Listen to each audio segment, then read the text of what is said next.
All right, fourth, and fifth graders. So we're going to work on our gnome home. So we started by making these mushroom homes. I didn't put everything away. And I finished the backgrounds. So the backgrounds are done, or the outside, I should say. So the outside of the home is done. You can see the windows, and depending on if you did it in the sketchbook or if you did it on the piece of paper, I even went ahead, you could make the sky any color you want. It could be a night sky, it could be a day sky. This is a yellow sky, like on a really bright day, or maybe like early morning or something. But the inside is not done. Same thing with this one. Now,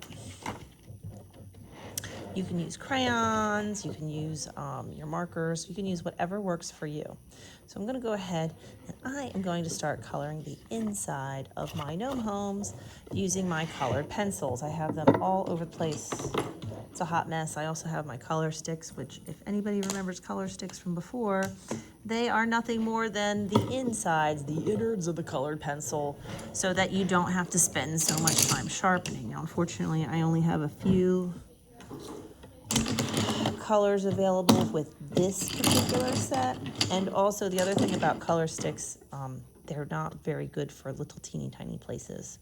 So, which is most of the inside, everything is little teeny tiny, including my gnome up here. Remember, you do not need to have a gnome.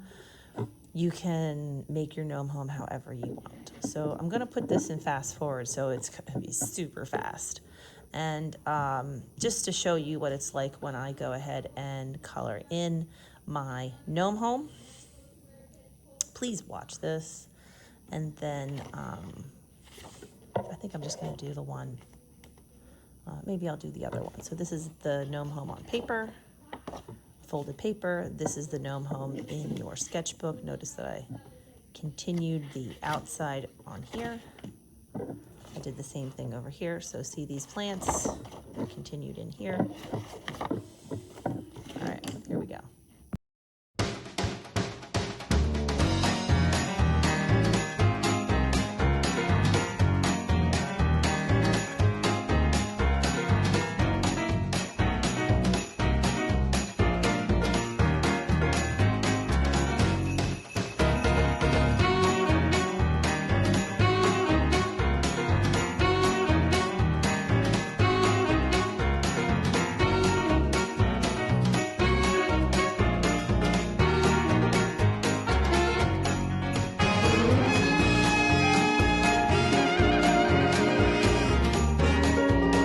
All right, boys and girls, so this is the interior of my gnome home. So you'll see I have the whole thing colored. So I have the outside and the inside colored, and I repeated colors. So like I used red over and over, I used blue. I left certain areas white. I actually planned that out, like the tops of the steps are white to kind of make that more standing out, to make it more contrasty. So these are things that you want to do. You don't want to do things like second guess them. You want to plan around what you're doing. Make sure that you send me a picture of the outside of your gnome home and then show me a picture with the inside open. Make sure you insert this in your Google slide and turn it in the Google Classroom.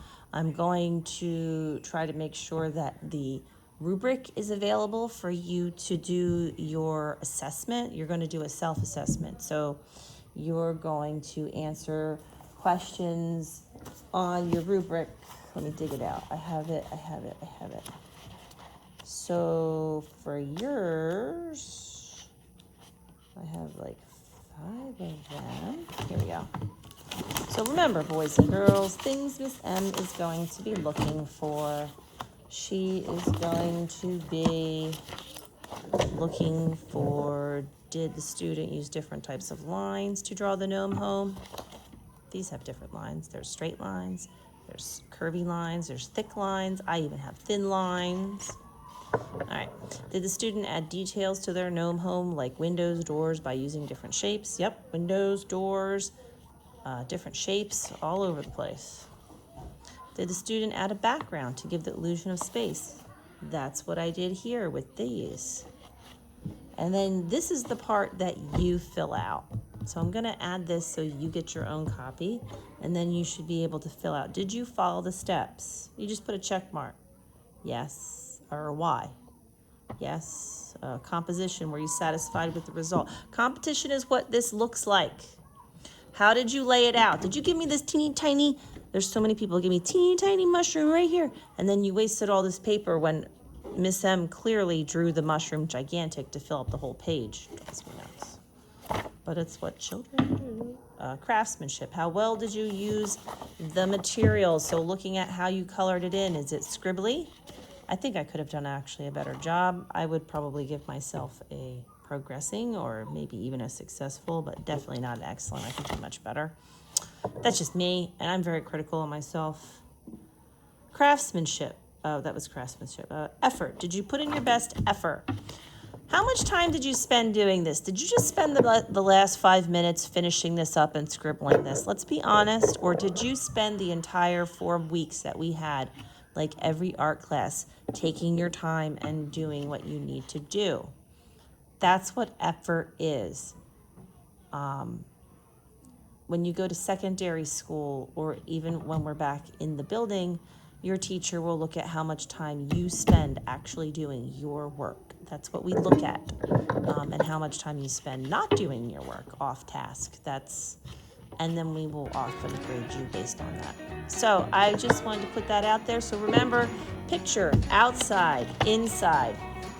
Fill out this student assessment, but don't forget to check yourself and make sure that you are doing the assignment properly, so that Miss M is going to give you a fabulous grade. Everybody should get the highest grade possible for this, as long as you send it in. Of course, if you don't send it in, what am I grading? That's the big question.